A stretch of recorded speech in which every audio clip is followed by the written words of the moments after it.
8월 29일 월요일 빛을 바람. 한 교회에서 5주 기도 특강을 하겠다고 약속한 목사가 있었습니다. 그런데 그는 걱정이 태산 같았습니다. 수강생들이 내 강의를 좋아할까? 나 같은 강사를 좋아할까?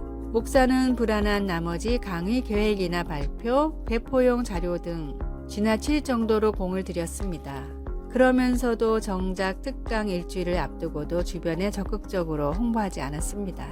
그러나 기도 중에 그 강의가 하나님을 빛나게 하는 하나의 섬김이라는 것을 깨달았습니다. 성령께서 강의를 사용해 사람들을 하나님 아버지께로 향하게 할 것이기에 공개 강연에 대한 불안감을 없앨 수 있었습니다. 산상수훈에서 예수님은 제자들에게 이렇게 가르치셨습니다. 너희는 세상의 빛이라. 산 위에 있는 동네가 숨겨지지 못할 것이요. 사람이 등불을 켜서 말 아래에 두지 아니하고 등경 위에 두나니 이러므로 집안 모든 사람에게 비추느니라. 목사는 그 말씀을 읽고 마침내 소셜미디어에 특강 광고를 올렸습니다. 거의 즉각적으로 사람들이 감사와 기대를 표현하면서 등록하기 시작했습니다. 그들의 반응을 보면서 그는 이같이 너희 이 사람 앞에 비치게 하여 그들로 너희 착한 행실을 보고 하늘에 계신 너희 아버지께 영광을 돌리게 하라는 예수님의 가르침을 다시 묵상해 보았습니다. 그리고 그 가르침을 마음에 담아 기쁨으로 강의를 할 수 있었습니다. 말씀. 이같이 너희 빛이 사람 앞에 비치게 하여 그들로 너희 착한 행실을 보고 하늘에 계신 너희 아버지께 영광을 돌리게 하라. 마태복음 5장 16절. 찬송 331장 영광을 받으신 만유의 주여. 기도. 예수님, 하나님께서 제게 주신 빛을 비추도록 능력 주셔서 사람들이 주님을 보고 주님께 영광을 돌리게 하소서. 예수님의 이름으로 기도드립니다. 아멘.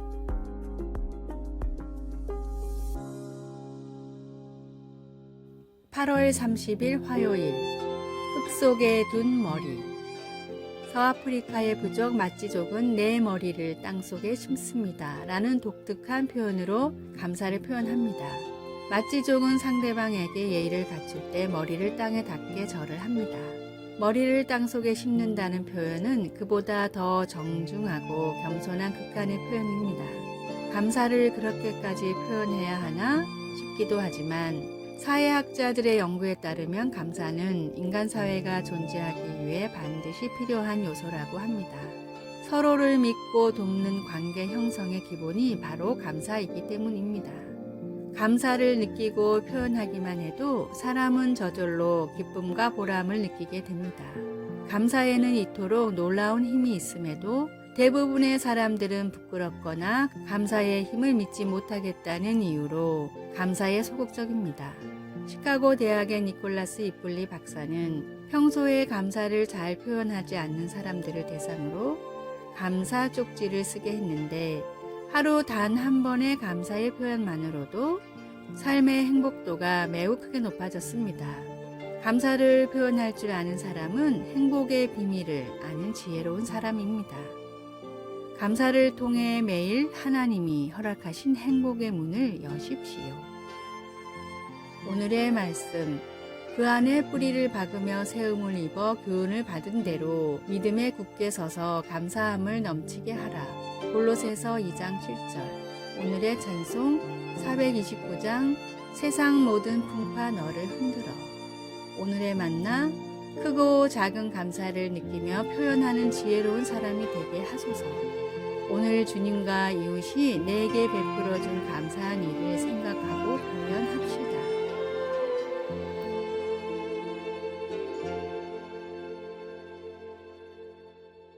(8월 31일) 수요일 예수님과의 이중주. 한 어린이 음악회에서 피아노 앞에 선생님과 학생이 같이 앉아 있었습니다.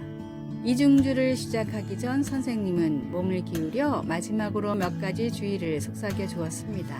피아노에서 흘러나오는 음악을 들으니 학생은 쉬운 멜로디를 연주하고 선생님의 반주가 노래의 깊이와 풍부함을 더해주는 것을 알았습니다. 곡이 거의 끝날 즈음 선생님은 잘했다는 표시로 고개를 끄덕여 주었습니다. 예수님 안에서의 우리의 삶은 독주보다는 이중주에 더 가깝습니다. 그러나 나는 예수님이 바로 내 옆에 앉아 계신다는 것과 내가 연주할 수 있는 것도 오직 주님의 능력과 인도하심 때문이라는 것을 잊을 때가 많습니다. 혼자 힘으로 피아노 건반을 정확하게 치려고 애쓰는 것처럼 하나님께도 내 힘으로 순종하려고 하지만 대개 가식과 공허함만 드러내고 끝나고 맙니다. 나의 제한된 능력으로 문제들을 해결하려 해보아도 다른 사람들과의 불화로 끝날 때가 많습니다. 그러나 나의 선생님이신 주님이 함께 계시면 모든 게 달라집니다. 나를 도우시는 예수님께 의지할 때 내 삶으로 하나님께 더 영광을 드리게 됩니다. 그리고 기쁨으로 섬기고 마음껏 사랑하며 나의 인간 관계를 축복하시는 하나님께 놀라게 됩니다. 예수님이 첫 제자들에게 그가 내 안에 내가 그 안에 거하면 사람이 열매를 많이 맺나니 나를 떠나서는 너희가 아무것도 할 수 없음이라고 말씀하신 것처럼 말입니다. 말씀, 그가 내 안에 내가 그 안에 거하면 사람이 열매를 많이 맺나니 요한복음 15장 5절. 찬송 190장 성령이여 강림하사. 기도, 사랑하는 하나님, 매 순간마다 저와 함께 계심을 기억하게 하소서. 오늘도 주님의 인도하심과 가르침을 기쁘게 받습니다. 가까이 계신 주님 감사합니다.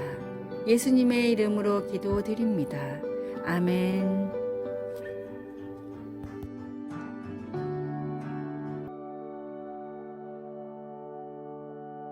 9월 1일 목요일, 오렌지를 따는 일. 미국 캘리포니아주 남동쪽의 리버사이드 카운티라는 작은 도시의 중심에는 시청과 큰 공원이 있는데 그 공원에는 도시에서 가장 존경하는 세 사람의 동상이 있습니다. 첫 번째 동상은 흑인들의 인권을 위해 평생을 바쳤던 마틴 루터킹 목사님의 동상과 나에게는 꿈이 있습니다 라는 글귀가 적혀 있습니다. 두 번째 동상은 인도 독립의 영웅 간디입니다. 간디는 미국인은 아니지만 그의 생애가 영화와 책으로 미국에 많이 알려져 많은 사람들이 간디를 존경합니다. 세 번째 동상은 도산 안창호 선생입니다. 마틴 루터킹과 간디와는 달리 안창호 선생이 한 일은 그저 리버사이드 카운티의 오렌지 농장에서 일을 한 것뿐입니다. 그는 오렌지 농장에서 오렌지를 딸 때 가위질을 함부로 하여 다른 오렌지에 상처를 입혀 썩지 않게 하도록 늘 강조하고 그것이 농장에서 계속 일하며 돈을 벌어 독립운동 자금을 댈 수 있기에 정성스럽게 일을 하는 것이 곧 애국의 길이라 하였습니다. 처음에는 도산을 이해하지 못했던 한인 교포들이었지만 꾸준히 일을 마다하지 않고 솔선수범하는 도산에게 차츰 마음의 문을 열기 시작했습니다. 안창호 선생이 오고 리버사이드 카운티의 모든 한국인들의 말과 행동이 바뀌었기에 그 지도력을 인정해 지역의 유지인 오렌지 농장의 주인이 적극 추천하여 안창호 선생의 동상을 세우게 되었던 것입니다. 안창호 선생이 희망으로 사람들을 세웠듯이 목수의 아들로 가장 낮은 곳에 임하셨던 예수님도 세상의 소망이 되셨습니다. 귀한 보혈로 나에게 심겨진 예수님의 희망으로 새롭게 변화하고 또 변화하십시오. 오늘의 말씀, 너희는 세상의 소금이니 소금이 만일 그 맛을 잃으면 무엇으로 짜게 하리요. 후에는 아무 쓸데없어 다만 밖에 버려져 사람에게 밟힐 뿐이니라. 마태복음 5장 13절. 오늘의 찬송 546장 주님 약속하신 말씀 위에서. 오늘의 만나 세파에 빠져 흘러가지 않고 말씀 위에 서는 믿음을 가지고 세상을 비추고 희망을 주는 참된 그리스도인이 됩시다.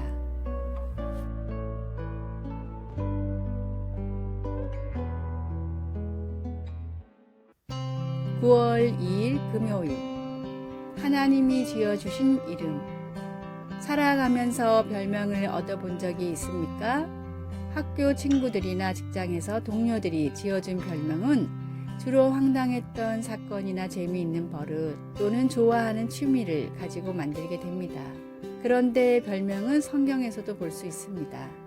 예를 들어 예수님은 야고보와 요한 사도에게 우레의 아들이라는 별명을 붙여주셨습니다. 성경에서 누군가 스스로 별명을 붙이는 것은 흔치 않은 일인데 나옴이라는 여인은 남편과 두 아들이 죽었기 때문에 사람들에게 괴로움이란 뜻의 마라로 자신을 불러달라고 했습니다. 그녀는 하나님께서 자기의 인생을 쓰라리게 하셨다고 느꼈습니다. 그러나 나오미가 자신에게 붙인 새 별명은 오래가지 않았습니다. 가족을 잃은 엄청난 충격이 그녀의 인생의 끝이 아니었기 때문입니다. 처절한 상황 가운데서도 하나님은 사랑하는 며느리 룻을 통해 그녀를 축복하셔서 결국에는 룻이 재혼하여 아들을 낳아 나오미에게 다시 가족을 이루어 주셨습니다. 우리는 과거에 경험한 어려움이나 저지른 실수 때문에 스스로를 실패자, 사랑받지 못할 자와 같은 쓰라린 별명을 붙이고 싶은 마음이 들 때도 있겠지만 그런 별명들이 우리 삶의 끝은 아닙니다. 우리는 그런 꼬리표들을 하나님께서 우리 각자에게 붙여주신 사랑한 자라는 이름으로 바꾸고 아무리 힘들 때라도 하나님의 공급하시는 손길을 찾아야 합니다. 말씀 나오미가 그들에게 이르되 나를 나오미라 부르지 말고 나를 마라라 부르라. 이는 전능자가 나를 심히 괴롭게 하셨음이니. 룻기 1장 20절. 찬송 366장 어두운 내 눈 밝히사. 기도 하나님, 제 삶의 환경이나 경험에 의해 제가 정해지는 것이 아님을 감사합니다. 저를 하나님의 자녀라고 불러주시니 감사합니다. 예수님의 이름으로 기도드립니다. 아멘. 아래의 빨간색 글자 구독을 누르시어 더 많은 전도의 열매를 맺으시기를 기도합니다.